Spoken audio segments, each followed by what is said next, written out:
Hola, ¿qué tal? Comenzamos Visión Global.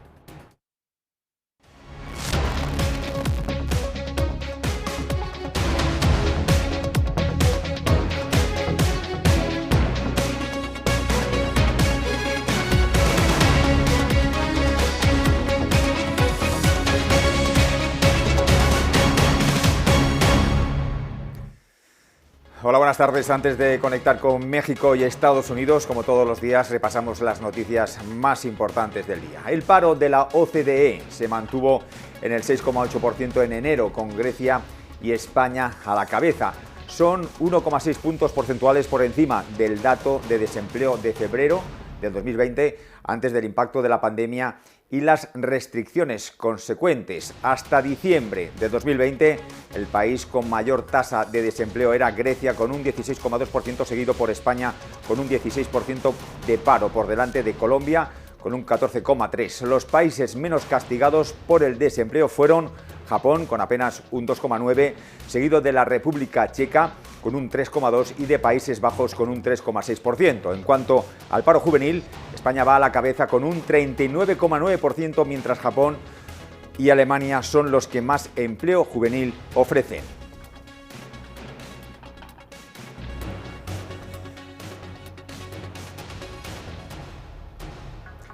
El beneficio neto de Inditex cae un 70% en 2020 hasta los 1.106 millones de euros por el coronavirus, y el EBITDA se sitúa en 4.552 millones de euros, un 40% menos. Comparado con el año anterior, y la menor ganancia desde la crisis de 2009. Las ventas del grupo gallego presidido por Pablo Isla sumaron 20.400 millones de euros, un 28% menos por los cierres y las restricciones por la pandemia. Ha crecido un 77% la venta a través de Internet, hasta los 6.600 millones de euros. Las visitas en las páginas de Zara, Massimo Dutti o Bershka, entre otras firmas, crecieron un 50% hasta superar los 5 millones de personas. El beneficio bruto de explotación cayó un 40% hasta 4.500 millones de euros. La facturación en España supuso el 14,6% del total, el resto de Europa casi el 49%, Asia el 23% y América un 13,5%. La posición financiera neta alcanzó los 7.560 millones, 500 millones menos que hace un año. Las inversiones fueron de 713 millones de euros. Inditex propondrá un dividendo de 0,70 euros por acción para el ejercicio de 2020. Abertis entra en pérdidas de 392 millones en 2020 respecto al beneficio de 352 millones registrado en el año anterior. La crisis del COVID-19 se ha cebado especialmente con el tráfico de sus autopistas, que se ha desplomado un 21% global y un 31% en España. Por ingresos, Abertis ha cerrado el año con una facturación de 4.054 millones de euros. El coste por hora trabajada sube hasta el 3,1% en el cuarto trimestre del 2020 respecto al 2019, en lo que supone el mayor incremento a cierre de año desde 2009, y son ya 10 trimestres de alzas interanuales. Según el dato publicado por el Instituto Nacional de Estadística, por componentes, el coste salarial crece un 2,3% respecto al cuarto trimestre del año anterior, mientras que los otros costes se disparan un 5,5%. El coste laboral, excluyendo pagos extraordinarios y atrasos, crece un 3,6%. Los préstamos para refinanciar deudas se duplican y caen los solicitados para la compra de un coche y las vacaciones. Según el barómetro de préstamos al consumo, cerca del 20% de los españoles tienen intención de pedir un préstamo para refinanciar deudas.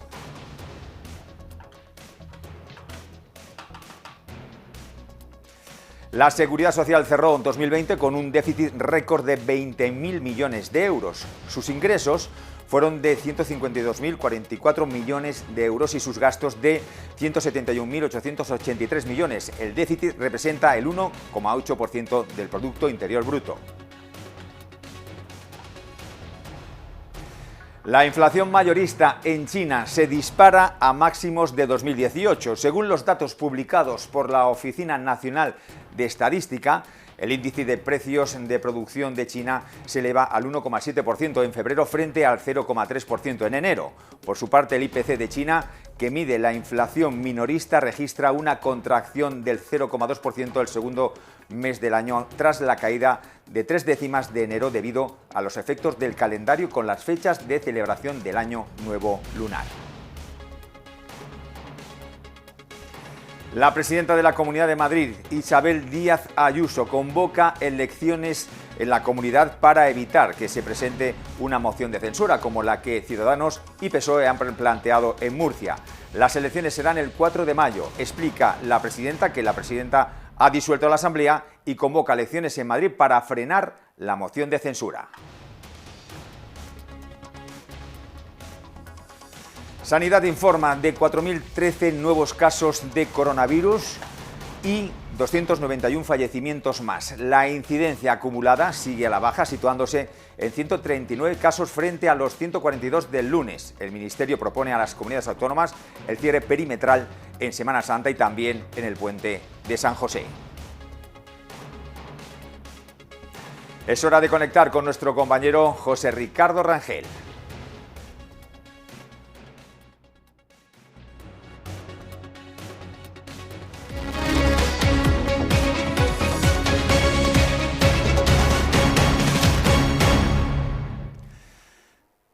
José Ricardo, ¿qué tal? Buenas tardes. ¿Qué tal, Manuel? ¿Qué tal, amigos de España? ¿Cómo estamos? Pues rapidísimo, antes de presentar a nuestro queridísimo invitado, el mercado a mitad de la sesión sigue en terrenos positivos con 0.39. Les comparto rapidísimamente la imagen. Lo lidera principalmente lo que son empresas como retail, que es Walmex, el sector financiero, que es Grupo Financiero Banorte, y también podemos ver un poco de lo que son las empresas de medio con Sites y Televisa CPO, que es obviamente otra de las empresas de medios que lideré aquí en México. Por otro lado, las principales bajas se dan en el mismo sector financiero con Banbajío, la parte de la construcción y la parte sobre todo de la consolidación de ventas de artículos es una empresa que se llama Genoma Lab, que lo que hace es venta de artículos de salud y belleza para nuestro cuidado personal, jabones, todo esto. Y pues bueno, es principalmente el resumen del mercado. Si quieres, vámonos con nuestro invitado, mi querido Manuel. Así es, José Ricardo. Edgar Arenas, gerente de inversiones de CIF Fondos. Muy buenas tardes. ¿Qué tal? Muy buena tarde en Europa, muy buenos días todavía aquí en México. Qué gusto acompañarlos. El gusto es nuestro. Muchas gracias por estar en Negocios Televisión. Hoy hablaremos sobre los fondos de inversión ante el entorno de alza de tasas de los bonos. ¿Por qué están subiendo las tasas de interés a largo plazo? Es una pregunta muy interesante y es un fenómeno que suele ocurrir ante escenarios en donde la economía empieza a acelerarse. ¿Por qué ocurre esto? Hay que tomar en cuenta de dónde venimos, dónde estamos paraditos y para dónde vamos. Durante el último año en México y en el mundo en general, las tasas de interés, tanto de corto como de mediano y largo plazo, han venido disminuyendo ante un entorno de crisis en donde un banco central tiene pocas herramientas para poder estimular la economía. Una de esas herramientas es el abaratamiento del dinero. Todos entendemos muy bien que un billetito de 100 pesos que traemos en la bolsa, un billete de 1 euro que tienen en España, tiene un valor nominal. Ese valor nominal es literalmente el billete que puede canjearse por un producto o un servicio, pero ese es el valor nominal, que es muy diferente al costo del dinero. ¿Cuánto nos cuesta el dinero?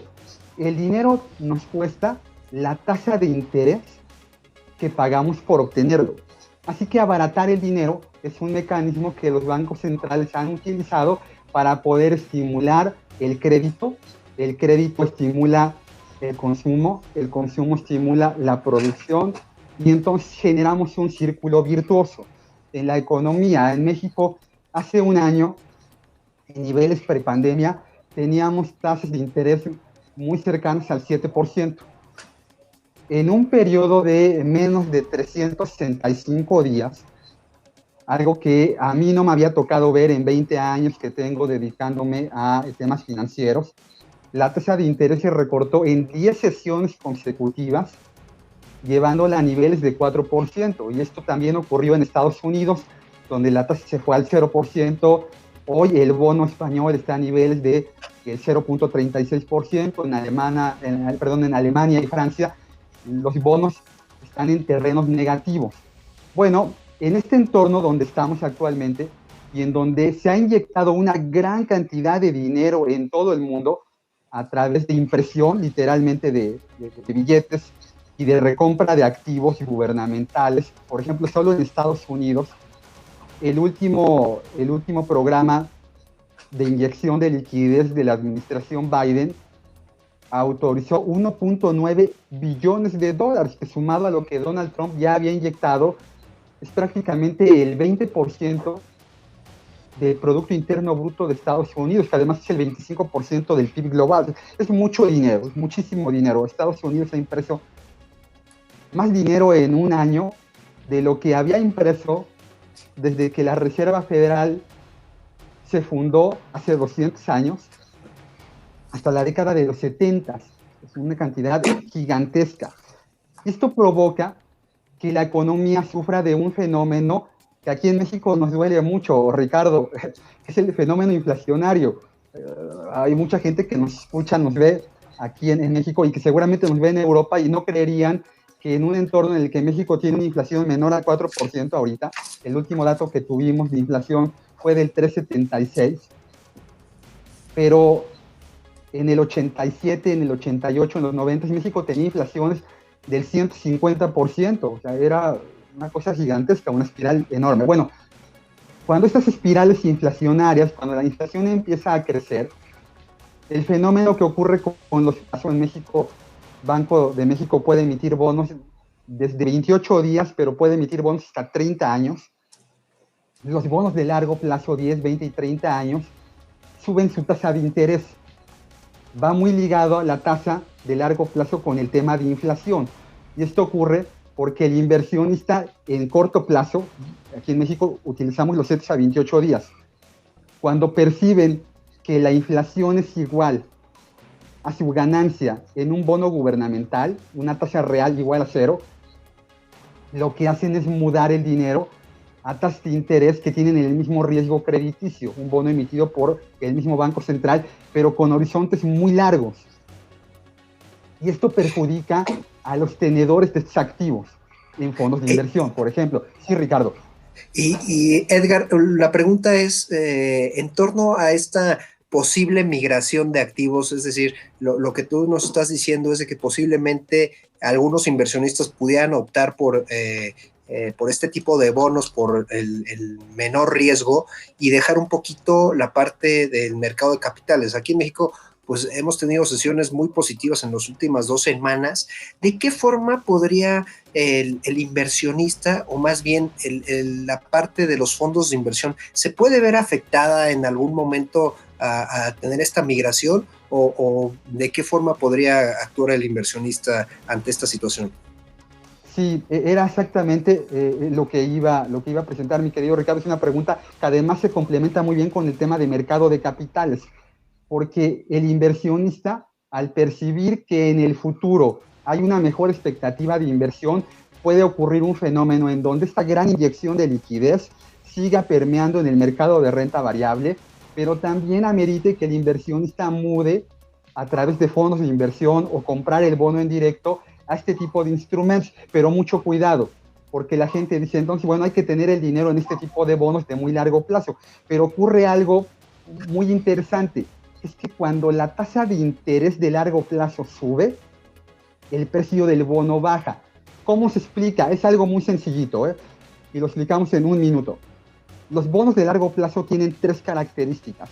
Conocemos la fecha de vencimiento, conocemos la tasa de interés que va a pagar el bono, que paga una tasa de interés semestral generalmente, llamada cupón, y conocemos el valor nominal. Los bonos M, aquí en México, si bonos de 10, 20 y 30 años, tienen un valor nominal de 100 pesos. al día de su vencimiento llegarán a 100 pesos.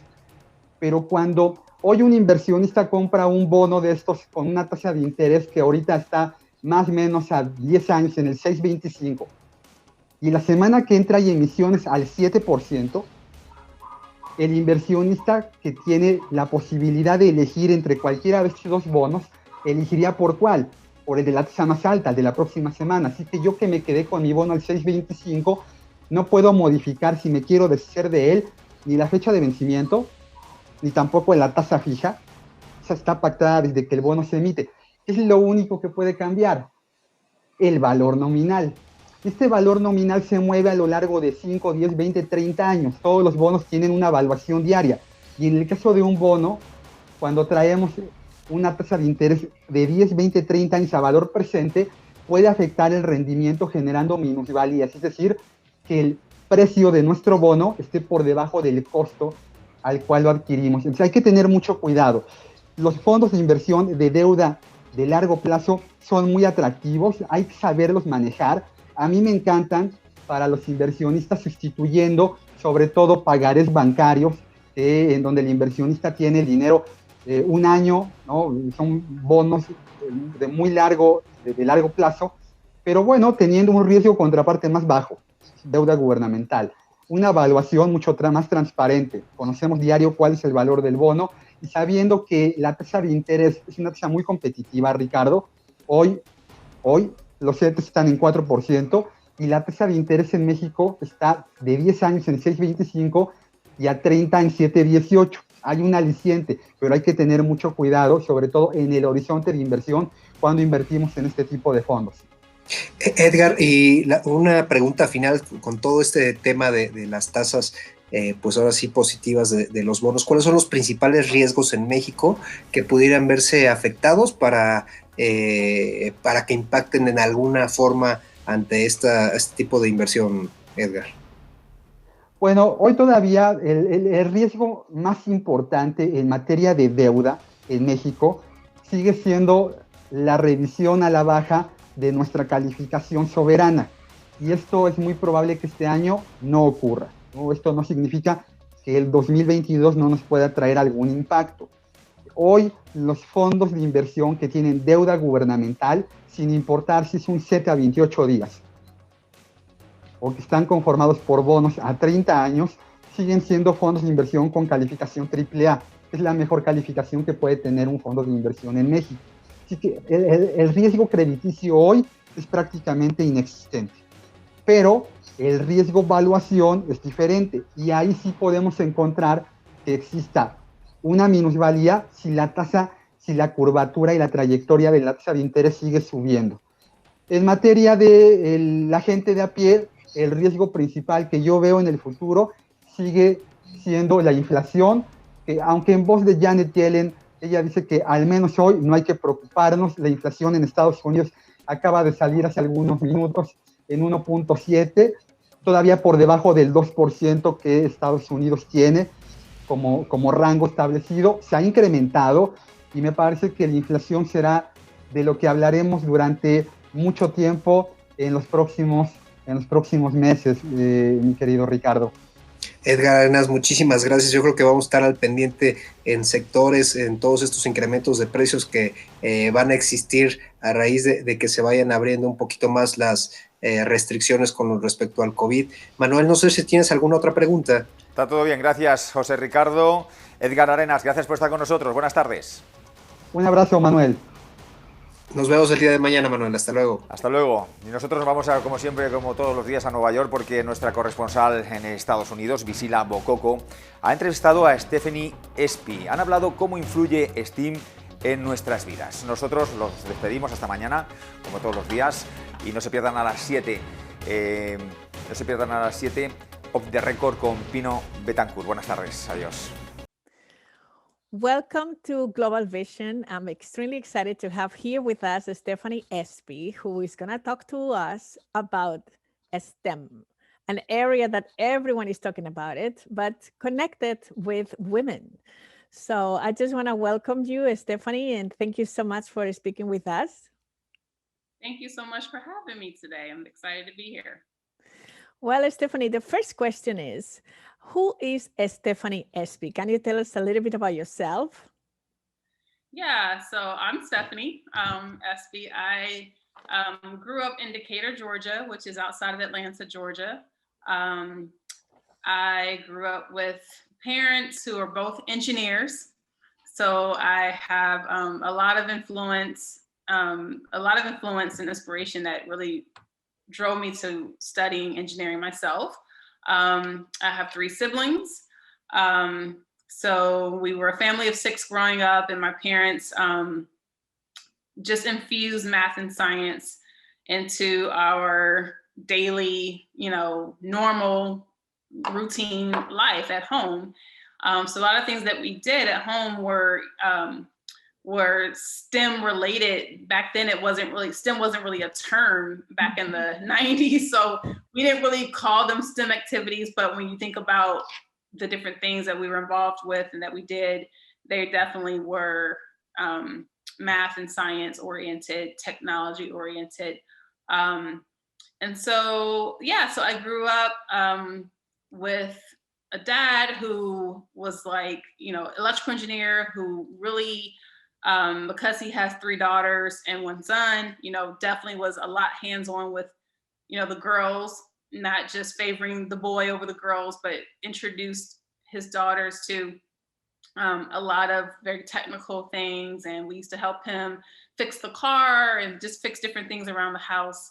And that was always, just interesting to see how something's not working properly, but yet he's able to kind of diagnose it and figure out what the problem is and then solve the problem. So my dad was a problem solver in that way with just everyday household items.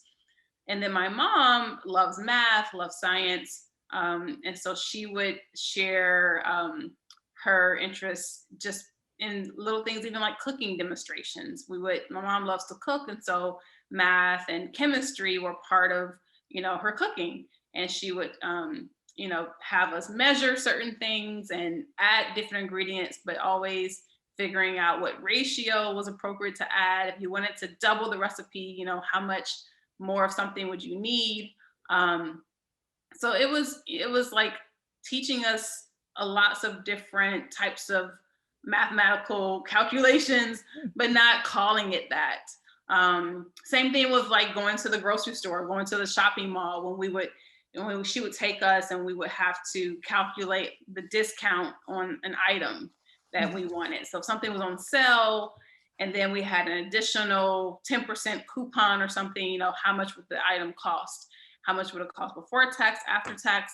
So just thinking through those things, and there's real life examples of how STEM is just sort of everywhere, all around us. So, well, it's fascinating. Yeah. And we also played a lot of games growing up. Grew up playing chess, and we played lots of board games, a lot of strategy games, logical games. So all of that was really fun, and it just kind of helped us become better critical thinkers and problem solvers. So to this day, I enjoy a really good strategy game. I still play a little bit of chess. I'm actually teaching my 7-year-old daughter how to play chess now, so it's got me back into it a little bit. But I think it's just finding different things around the house that are ways to introduce STEM in a very natural way. It's what my parents did for me, and what I'm doing with my own child now is just, little tiny, like, for example, what material will support, something? What do we need to do this? If she's thinking about, I need tape. Well, what kind of tape do you need? What kind of adhesive do you need? Do you need Scotch tape? Do you need something more sturdy?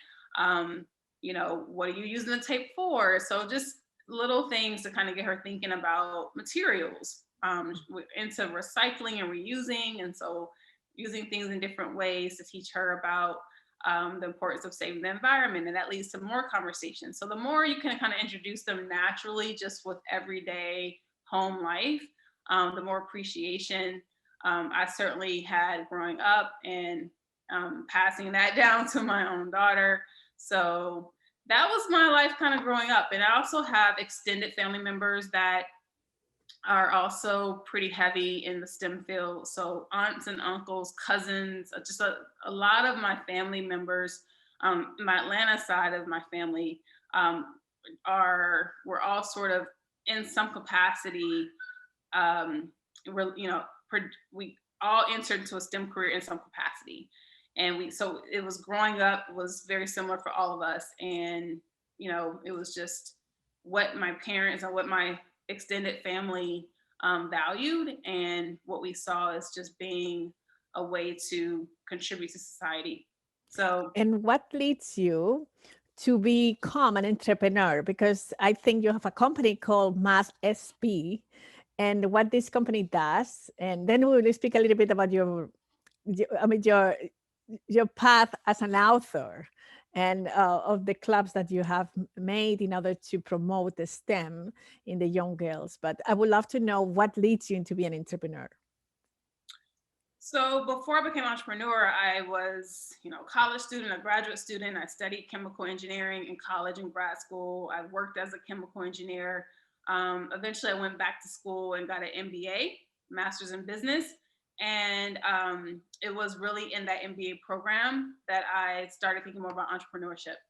And ultimately, I decided to the best way to combine my interests and my passions and my talents all together into one thing was to go into business, create my own business, which I did, called Math SP, as you said, and the S for strategies, P for problem solving. So again, that also stems back to my childhood. Strategies and problem solving, that's something I've been doing all my life. I love strategy, I love problem solving, I love helping others. I love math, I love science, I love teaching. So it was Math SP is an academic and test prep coaching business. We help students starting in middle school all the way up through high school and into college with math and science subjects, helping them have a stronger foundation in the subject matter, helping them connect it to real life, real world, helping them to see the world in a very STEM way, the way that I see it. Like everything around me is It's a STEM. Is STEM, like literally everything. And so helping them to connect what they're doing in the classroom to what they care about in real life and how they can see that it applies and how it applies. So Math SP coaches work with students. We work with students 7 days a week. And we are able to help them do that while they are also strengthening the foundation in STEM subjects, and while they're helping them with homework assignments and getting ready for quizzes and tests and things like that, but all along really applying what they're doing to real world and things that they care about. So that's my first business that I started about 12 years ago. And I guess I just felt like that there was a need. I know that as an engineer, as a Black engineer, as a Black female engineer, there's not enough. There's a huge gender gap and a huge racial gap in STEM fields. So I wanted to, I saw that part of the problem was the lack of proficiency in these subjects that are critical for you to go into a STEM major in college. You first have to have a really solid foundation in grade school. So I saw, okay, well, maybe I can help steer more people towards STEM careers by helping them build that foundation. And that is ultimately why I started Math SP. STEM Gems came along 6 years into Math SP. And it came just, again, I saw another problem. I saw that not enough was being done that focused on girls in particular.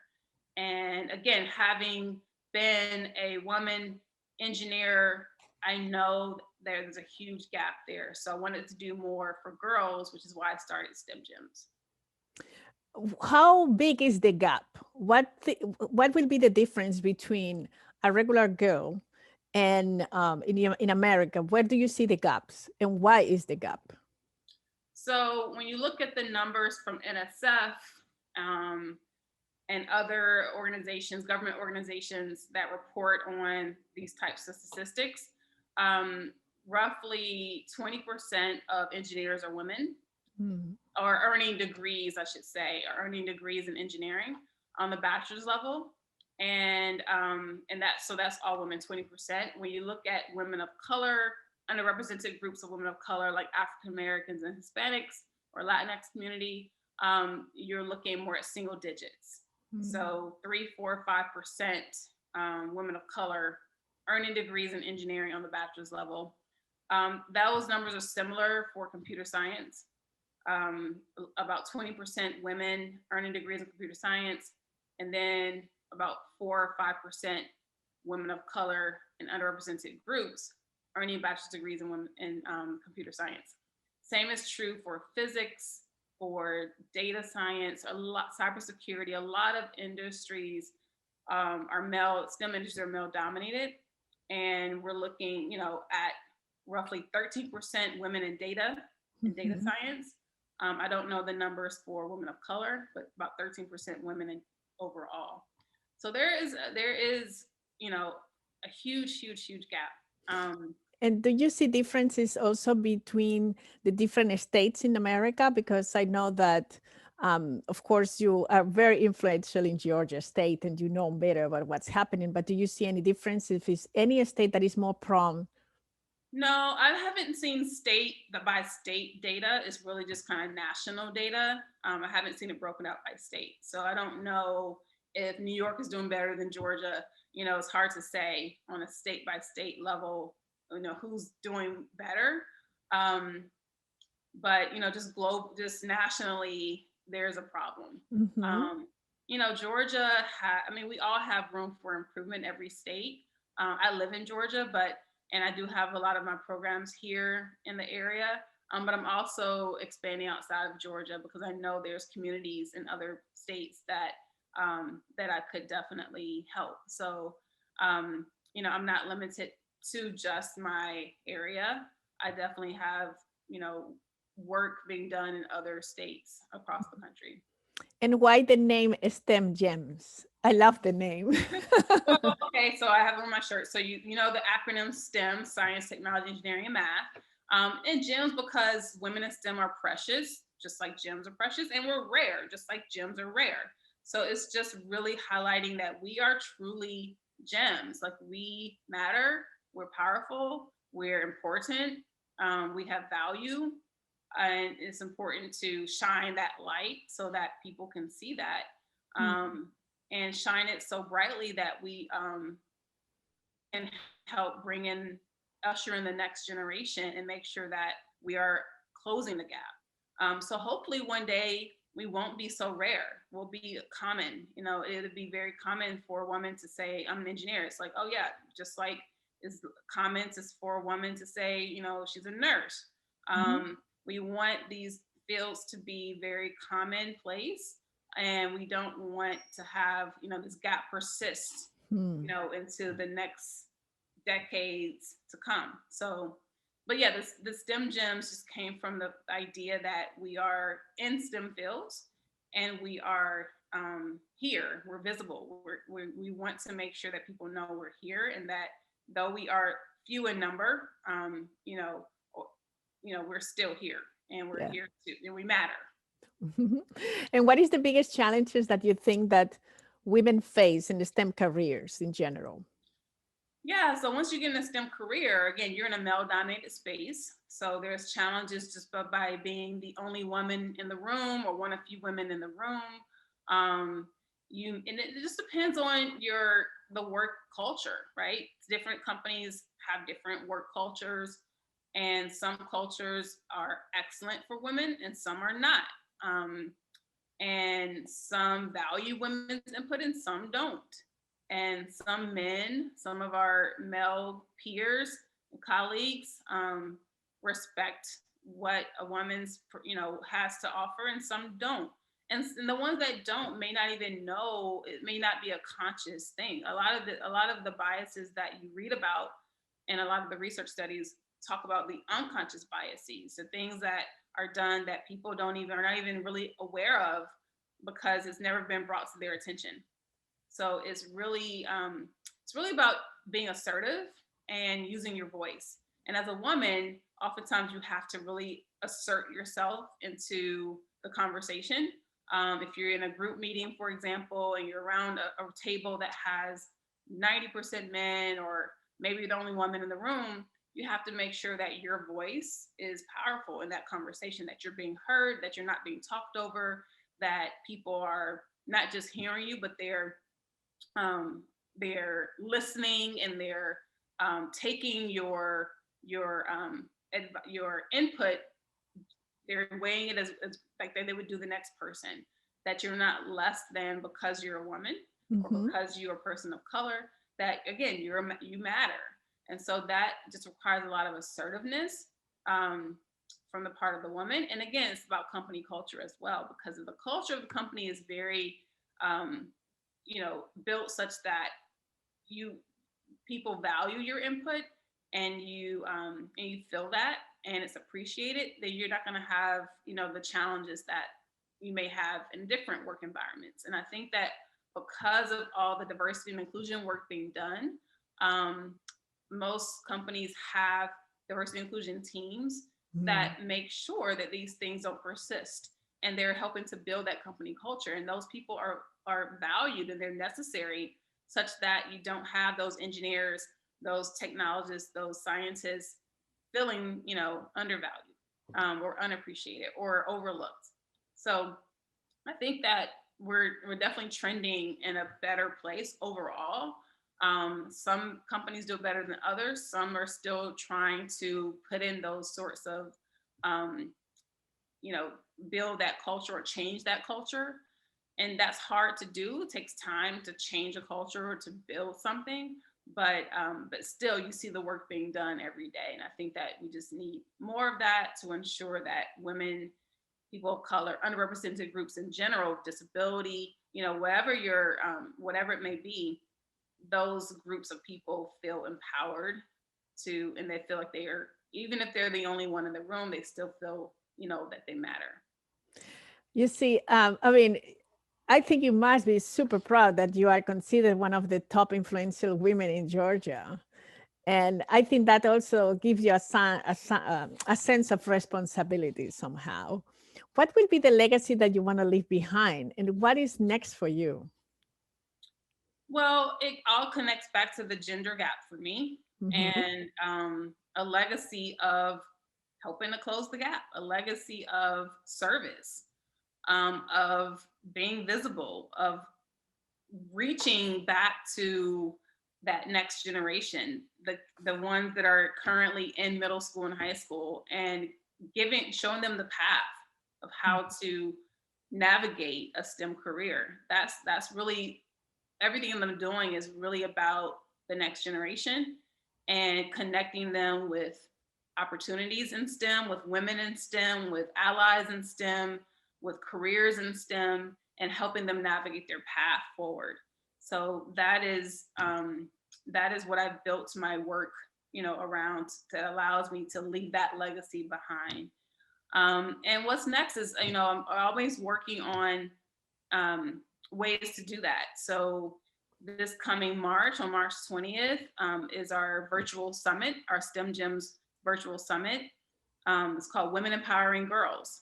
And the idea is that girls and their parents and their family members and educators of all sorts and mentors will come together to hear from women in male-dominated spaces and learn about their careers, what they do, why what they do matters, how to make a difference in the world, how they navigated that career, where they started from, how they got to where they are, how they navigate those challenges, and really just learn from women who are phenomenal and really carving out a space for them in their selected industry and helping to pave the way for the next generation to follow suit.